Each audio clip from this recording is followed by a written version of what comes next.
বন্ধুরা, কেমন আছো তোমরা সবাই? আশা করি তোমরা সবাই অনেক ভালো আছো, আর তোমাদের আশীর্বাদে আমরাও অনেক ভালো আছি।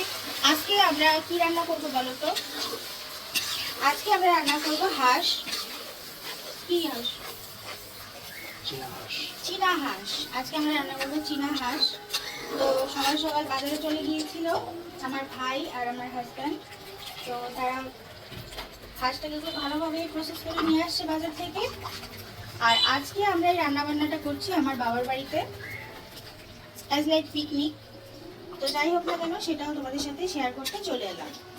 তো দেখো, হাঁসটা রান্না করার জন্য আমি এখানে কিছু বাটা মশলা ইউজ করেছি। এর মধ্যে নর্মালি যেগুলো মশলা ইউজ করা হয় মাংস রান্নার জন্য সেগুলোই আছে, পেঁয়াজ, রসুন, আদা। আর গরম মশলা যেগুলো, সেগুলো আমি একটু পরে অ্যাড করব, একটু কষা হতে থাকবে।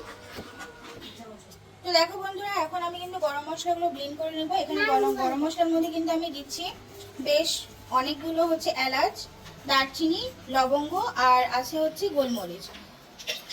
দেখো, আমি গরম মশলাগুলো ধুয়ে নিচ্ছিলাম, ধুয়ে আমি এই যে উঠাচ্ছি ব্লেন্ডারের মধ্যে। দেখো কতগুলো এলাচ, এর আগেও কয়েকটা দিয়েছি।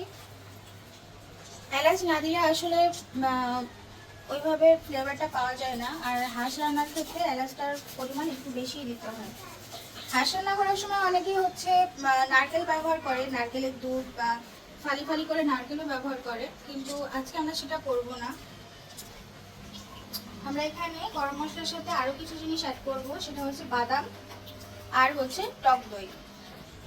তো দেখো বন্ধুরা, আমরা এখানে কিন্তু বাদাম ব্যবহার করছি, আর এগুলো কিন্তু চীনা বাদাম। তো তোমরা যদি চাও তো চীনা বাদামের খোসাগুলো উঠিয়ে তোমরা ব্যবহার করতে পারো, আর না চাইলেও সেটাও হবে। আমরা এখানে বাদামের খোসাগুলো উঠাচ্ছি না, কারণ বাদামের খোসাতেও কিন্তু অনেক পরিমাণে পুষ্টি উপাদান থাকে। দেখো, এখানে কিন্তু 100 গ্রাম টক দই, 100 গ্রামের মতো টক দই আছে। তো এটা ফেটিয়ে ব্যবহার করতে হয়, আর এখানে যেহেতু আমি জল ছাড়াতে পারবো না, তো এটাকে আমি একবারই ব্লেন্ড করে নিচ্ছি সমস্ত কিছুর সাথে। তোমরা যদি বাদামের খোসা ছাড়িয়ে ব্যবহার করতে চাও, তাহলে বাদামটাকে তোমরা অনেকক্ষণ ধরে ভিজিয়ে রাখতে হবে। সবচেয়ে বেশি ভালো হয় যদি রাত্রেবেলায় বাদামটাকে ভিজিয়ে রাখো। তো কাজ করো। তো বন্ধুরা দেখো, তোমাদেরকে যেই আইটেমগুলো দেখালাম আমার কিন্তু সব কিছু খুব ভালোভাবে ব্লেন্ড করা হয়ে গেছে। এখন এই পেস্টটা আমি এই মশলার মধ্যে একবারে দিয়ে দিচ্ছি।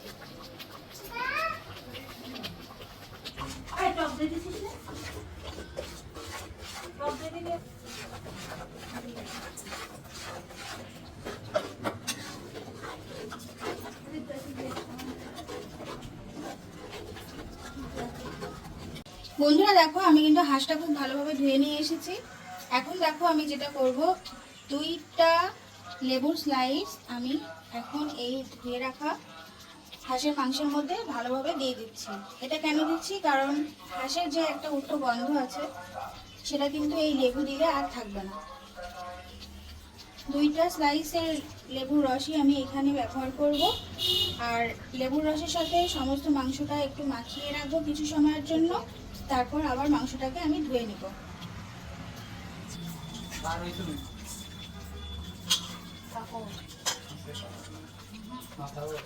মাথা আছে, মাথা আনছিস না, মাথা ফেলে দেবো। তো বন্ধুরা, আমি মেরিনেট করা লেবুর রসে মেরিনেট করে রাখা মাংসটা আবারও ভালোভাবে ধুয়ে নিয়ে এসেছি। আর এই পর্যায়ে তোমরা তো দেখতেই পাচ্ছ মশলাটা খুব ভালোভাবে কষা হয়ে গেছে। এখন আমি এই হাঁসের মাংসগুলো দিয়ে দিচ্ছি।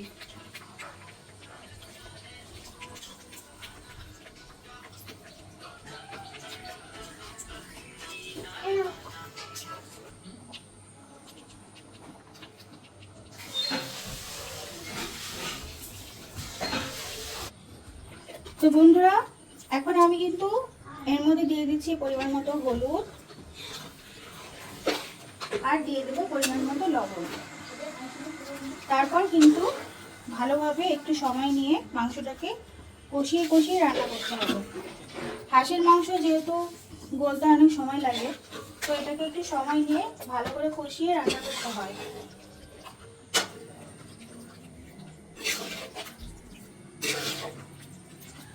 তারপর আমার সমস্ত মশলাগুলো দেওয়া হয়ে গেছে, লবণ হলুদও দিয়ে দিলাম। এবার আমি একটু সময় নিয়ে কষিয়ে কষিয়ে মাংসটাকে রান্না করব।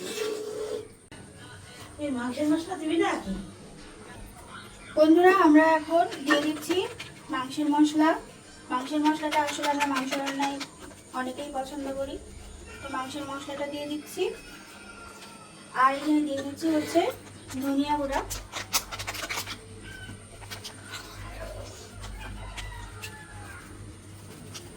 গোটা জিরে,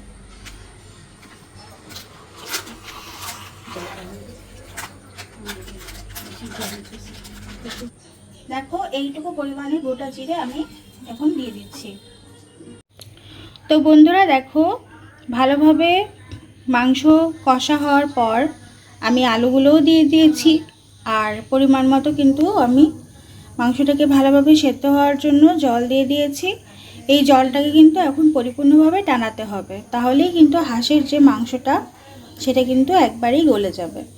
আর এখানে মাংসে দেওয়ার জন্য কিন্তু আগে থেকেই ভালোভাবে কেটে ধুয়ে রেখেছি 4টা রসুন। আমি কিন্তু এই রসুনগুলো এখন দিয়ে দেব।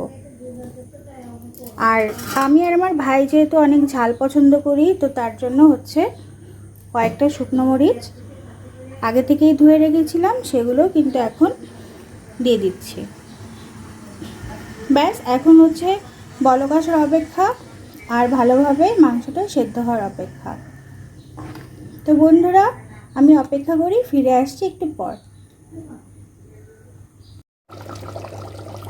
তো বন্ধুরা দেখো হাঁসের মাংসটা যেহেতু অনেক শক্ত, রান্না করতেও অনেক সময় লাগে। আমি কিন্তু কড়াইতে রান্না করছিলাম, তোমরা সেটা দেখেছো, কিন্তু সময়ের জন্য আমি যেন তাড়াতাড়ি এই জিনিসটা নরম হয়ে যায়, রান্না হয়ে যায়, তার জন্য আমি প্রেসার কুকার ব্যবহার করছি।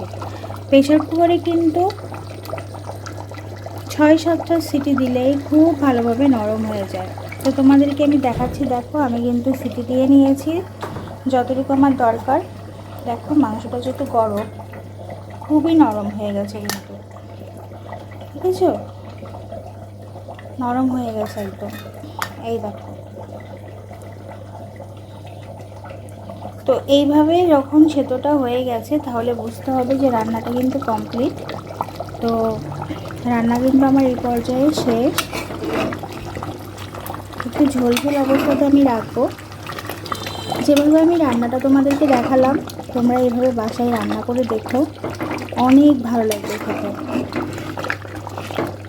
তো বন্ধুরা যেহেতু রান্না হয়ে গেছে, এখন আমি সবাইকে খেতে দিয়ে দেব। সবারই আসলে এখন আমাদের খিদেতে নাজেহাল অবস্থা। তো বন্ধুরা তোমরা আমাদের এই ভিডিওটি যদি পছন্দ করে থাকো, অবশ্যই লাইক কমেন্ট শেয়ার করো আর আমার চ্যানেলটিকে সাবস্ক্রাইব করে দিও। তো সবাইকে শুভ দুপুর, সবাই ভালো থেকো, টাটা।